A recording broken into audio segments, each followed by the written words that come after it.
Welcome everybody to the Teach Different podcast. We have a wonderful thought-provoking quote today from Bruce Lee, which is a name that probably if you're over 30 years old, maybe even 40 years old, used to be a household name. A martial artist and actor. He's got a really thought-provoking quote that I'm looking forward to digging into, and I have a guest from Folsom, California, and his name is Aaron Robinet, and we're going to have a really good discussion about this. Why Folsom? Why Aaron? Teach Different right now is doing a project in Folsom, California, with the middle and the high schools. We're going to be certifying some teachers in this conversation technique that we're actually going to be, of course, modeling right now. And for those of you new to the podcast, how does this technique work, right? It's very, very simple, straightforward. We're going to start with a quote. I'll be saying it a couple times, and I'll keep repeating the quote throughout our conversation, but the quote's going to frame the conversation. Then we're going to talk about the claim of what the quote means. We'll look into some counterclaims, some different ways of looking at the world, and push against maybe some of the wisdom that Bruce Lee is bringing out to us after we decipher what that wisdom is. And then we usually end with a few questions. We call them essential questions. These are the curious questions. These are the questions that kind of emerge when you're trying to understand a couple different viewpoints and you want to reconcile some things. Ideally, these questions can come out anytime during the conversation, but we like to end it with a few questions. So that's the method. That's how it works. We're about to kick this off here, and we have our quote. I'm going to read it a couple times, and then I'll let Aaron introduce himself because he'll weigh in first about the quote, and away we go. So here it is. It's better to be a warrior in a garden than to be a gardener in war. It's better to be a warrior in a garden than to be a gardener in war. Bruce Lee. Aaron, welcome to the Teach Different podcast. Feel free to introduce yourself and weigh in, and away we go. All right. So I'm Aaron Robinet, as you just introduced.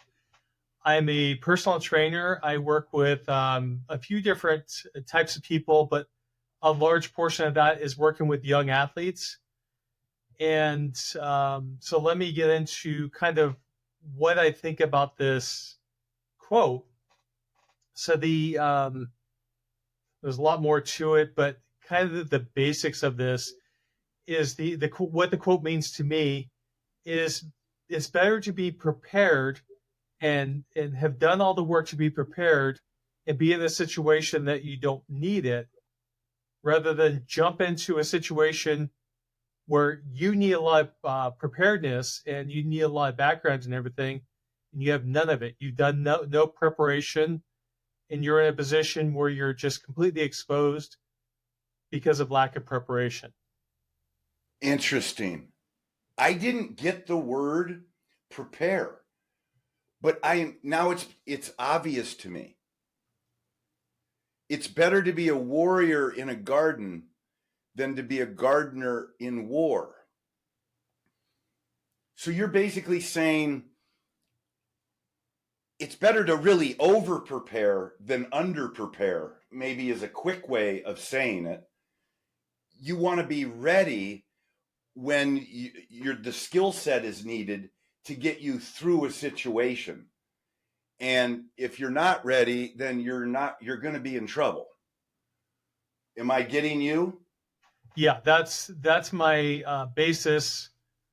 Probably the biggest thing I get from that quote. That sums it up right there. That's great. That it makes sense to me. Well, being a personal trainer, Aaron, mm-hmm. Connect that for me, because I know that, you're more than just hey, let's do these exercises.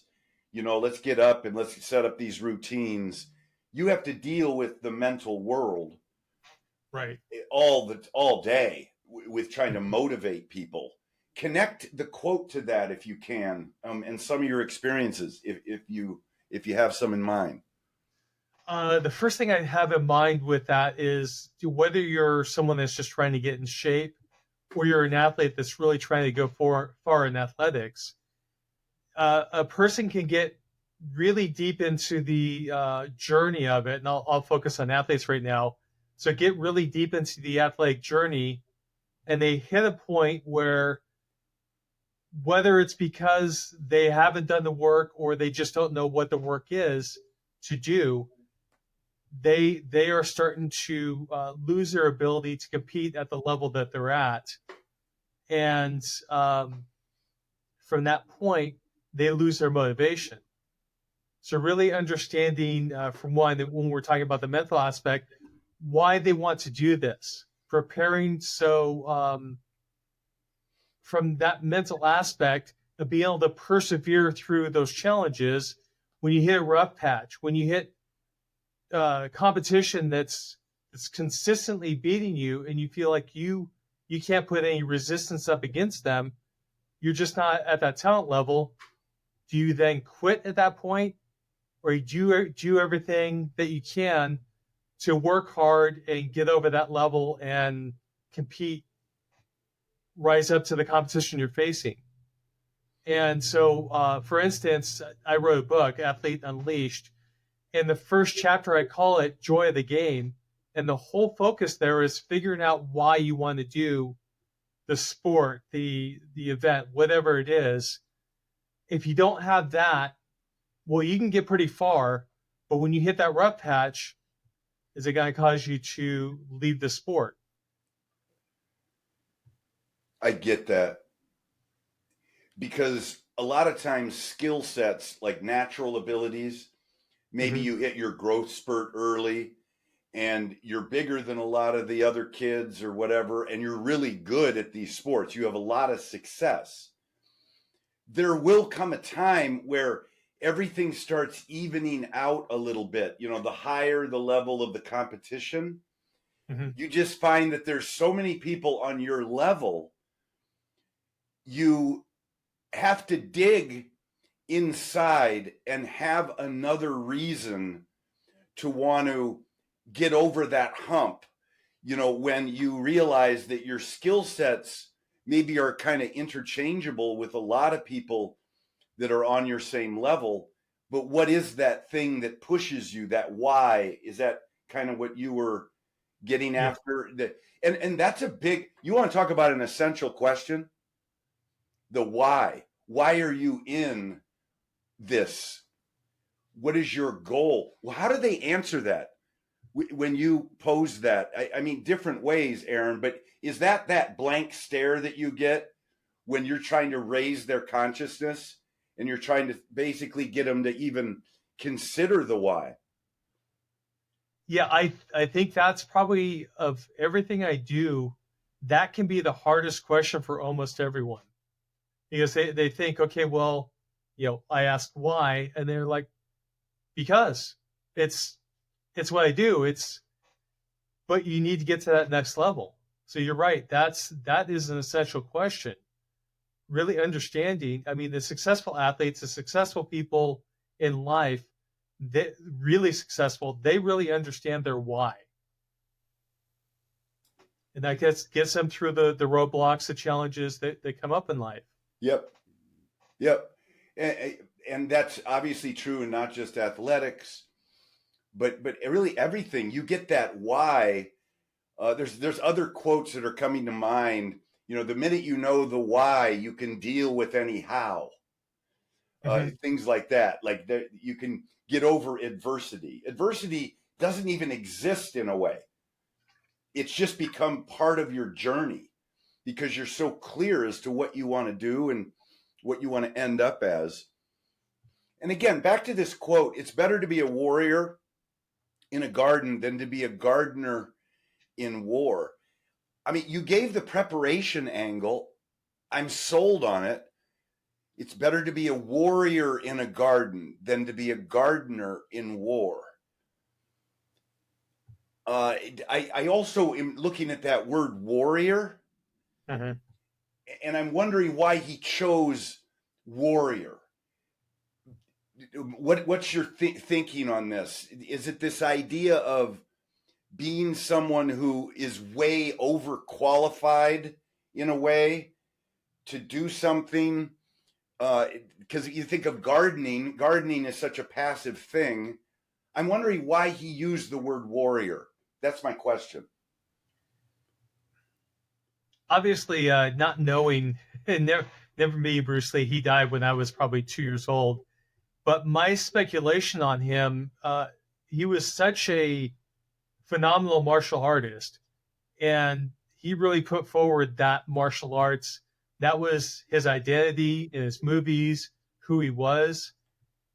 And I think some people probably looked at it as, well, it's aggressive. It's why would you want to do that? Why wouldn't you want to um, find peace or whatever? And I think that was he seemed to me very philosophical, and I think that was his response to that is it's better to have that ability, so be the warrior and then be at peace, rather than try and be at peace with people that may be coming at him. And now, sorry to interrupt. oh, that's good. You just got me. I get it now. I'm thinking of a bully. Yeah, that would be a big one. Right? Because if you walk into a situation where you're a gardener and a bully is around and you don't have the skill sets to defend yourself, right? That's not good, okay? But if you're a good person and you have martial arts training, you can be passive. You can be kind to people. You can withhold that anger that you have. And am I getting into what you were thinking here? It's wow. I have a story about someone else, if you don't mind me sharing this one. Please. Speaking of martial arts, there was a guy sitting in the bar, and this other guy comes up to him and says, "You're in my seat." And the guy's like, "Oh, he'd been sitting there for some time." He said, "Oh, I'm sorry." So he gets up, he moves to the next seat. And the other guy seemed like he wanted to challenge this guy that was sitting in his seat. The other guy just moved over. So he sits down. After a few minutes, he's looking at him. He realizes, oh, this is Chuck Norris, the guy that he moved over. He said, "I'm sorry, man, I didn't recognize you." And he said, "Why didn't you just take me out?" He says, "You know what? Anytime I can avoid a conflict, I will." And that kind of makes me think of that quote as well. I've heard Mike Tyson say something like that.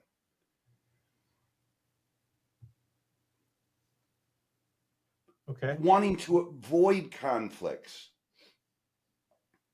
and being afraid every time before a fight, where you wouldn't think that Mike Tyson would be afraid, but that's really an insight here. Now I'm thinking about people that just spout off in the mouth, and they're always talking the big game. Mm-hmm. Those are not the warriors. Those are probably the vulnerable ones. It's those people that don't put this out in the universe all the time and avoid conflict that are the ones that you're going to be in trouble if you think that they're weak and you try them, and here they are, a warrior in a garden. They're ready. Right. Wow, I like it. So, okay, now I'm primed on this quote. I've got a Okay. good sense. This is really good, Aaron, because beforehand, I wasn't sure how to take this quote, honestly. And this, I think you've done really, really good with the prepare thing and this other angle on conflict and seeking it or not. Let's push against the quote, all right? We know about the counterclaim here. Right. And I'll give it to you.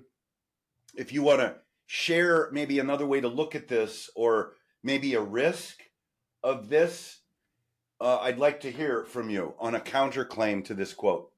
Okay. So my thoughts on the counterclaim, and I hadn't thought about this until we were preparing to do this podcast, but I can see one of the biggest counterclaims, at least in my mind, is a person thinking, well, if I put all this work in and I do all this background and I become a warrior, well, why won't I use it when I'm in the garden?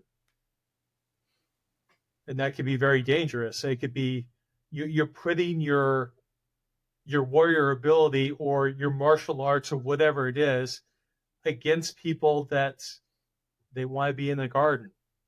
They don't want the conflict. So then you become the bully or the, that sort of thing. There'd be a temptation to use it. Right. Right? Why spend all the time and energy in becoming a warrior and then you become meek because you're in the garden? I mean, is that realistic? Wouldn't you want to, I guess, challenge yourself more and show how do you keep your skills where they want to be? Do you need conflict? I'm kind of asking the same types of questions here. Maybe it's not realistic. Huh.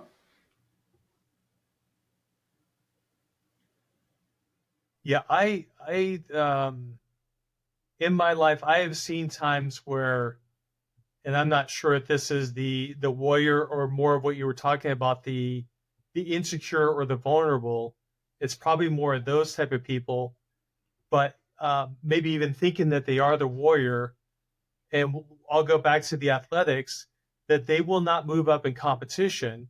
So if you have a certain age group and you have different levels within that competition, right, they'll stay at the lower competition because they want to be the big fish in the small pond, rather than challenge themselves and move themselves up to a point where they may have to really work to come up to that level.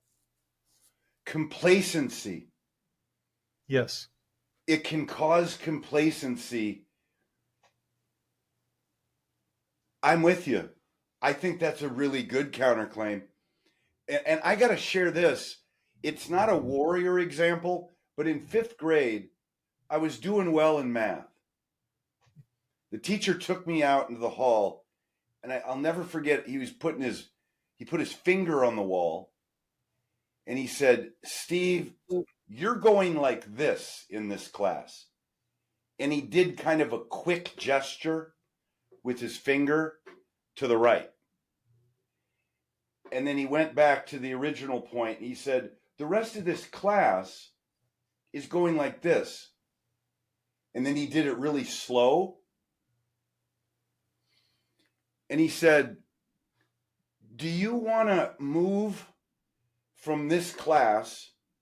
And I could put you in the pre-algebra class," or I can't remember what it was, but it was a level higher. Mm-hmm. And I said no. I have always wondered whether that was a mistake. But I was thinking, well, then I got to meet new people. I got to get used to a new teacher. I wasn't even thinking of the challenge. I was kind of flattered because he was telling me I was doing better than everyone else.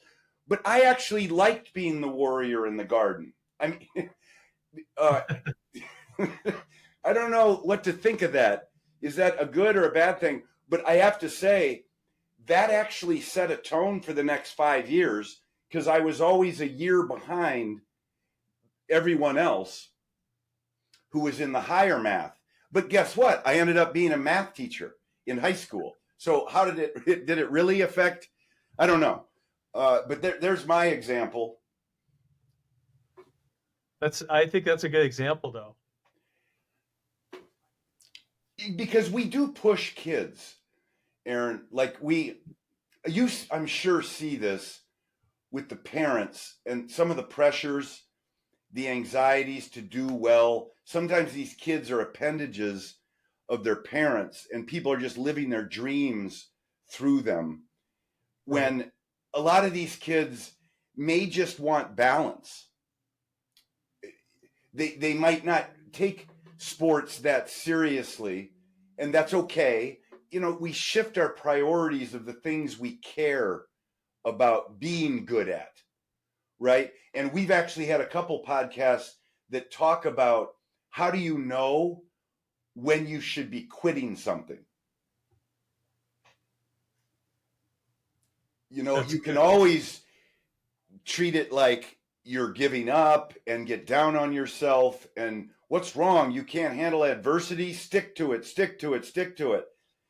Yeah, but sometimes switching it up and quitting is exactly what you need to do so you can find what you're good at. And it's a hard question, and I'm mixing some quotes here in my head, but I'm kind of working toward a question. Is there anything coming to your mind, Aaron, as far as a question from this? Not necessarily a question, but I have something to add to what you're saying. Yeah. And I look at it as and if you play sports, I'm sure you've seen this, but growing up playing sports, having that one kid who may be talented, maybe even the most talented on a particular team, but his parents are pushing and pushing and pushing. And I look back and think about, for one thing, if my parents were like that and they pushed me, because I was very internally driven and I drove myself to the point where I burned out. But if my parents pushed me, I probably would have hated sports. Baseball was my big sport, and I would have hated baseball. And that would have been far more tragic for me. But I also think about going back to that kid who's really talented and maybe doesn't have the passion for it.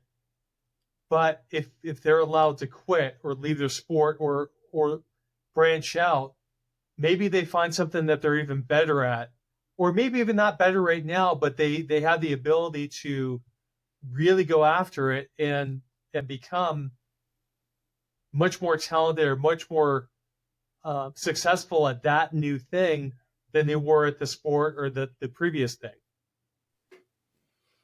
I think absolutely that's true. And, as to who is making that decision, whether it's the parents or the kids or some combination, that's got to be dealt with very delicately. Yes. It's I understand the forces at play there, but you are right. Sometimes you may not know what you should be good at. So I'm going to throw this out. Maybe a question that's coming to me on this has to do with that a little bit. How do you know what it is that you're good at?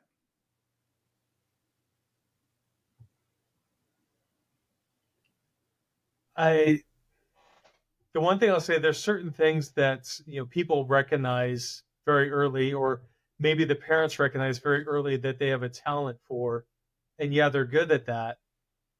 I kind of look at that more as, what does a person really want to do and will work hard to continue to do and ultimately get good at. 'Cause I don't think there are a lot of people out there in the world, when look at the whole population, that are, if they just find their one thing, they're going to be a virtuoso or something like that at that one thing. But I think it's what will drive them, get them up in the morning, get them excited, and work through those challenging points at the thing that they really enjoy doing. So for me, that's more um, finding that to bring this back. It goes back to what the why is in anything, but I was about to bring it back to the why. You followed my train of thought, because if you don't have the why, your skill sets, your natural abilities will only take you so far. right. Uh, and of course, Bruce here is saying it's better to be a warrior in a garden than to be a gardener in war. He's this is such a thought-provoking quote about preparedness, and just, I don't know, almost like being vigilant and not needing to use your skill sets is better than to be in a situation where you need skill sets to survive. Very thought-provoking. I really enjoyed this. You got me interested in Bruce Lee. This isn't his only quote. No, He was a philosopher, wasn't he? He's a profound thinker. Yes, I agree. This was very pleasant, Aaron. I really appreciate you coming on. I hope you kind of appreciate the method a little bit more. I just reached out to you randomly, a couple weeks ago, and Right. And as you know, this is the method we teach teachers to really bring out quotes like this and challenge kids to think about this stuff deeply, and to never feel as if we're angling toward them believing a certain thing, or we're wanting them to take a certain perspective, but challenging them with the critical thinking aspect. Because as you know, Aaron, think about the mentality of athletes. The athlete has to be the one that's making the decision. I agree. As much as people want to push it, you've got to internalize this stuff, the reason to keep going on. And by internalizing both positions, in an argument, or we didn't have an argument, but you know what I mean, different perspectives on something, you can actually decide for yourself which one. And it might stick because it's you. Yeah, I agree. I really have enjoyed this, and especially a quote that over the last few years I've really um, thought about and had one perspective, having to think about the opposite perspective of it and where it could be, I don't know, detrimental, if you will, or it could be at least just thought of differently. I think that was very good. That's really enjoy that. Yeah, it strengthens the argument, or not the I used the word argument twice, and I don't mean that. It strengthens the truth of the quote when you can look at the opposite part of it. Well, thank you so much, and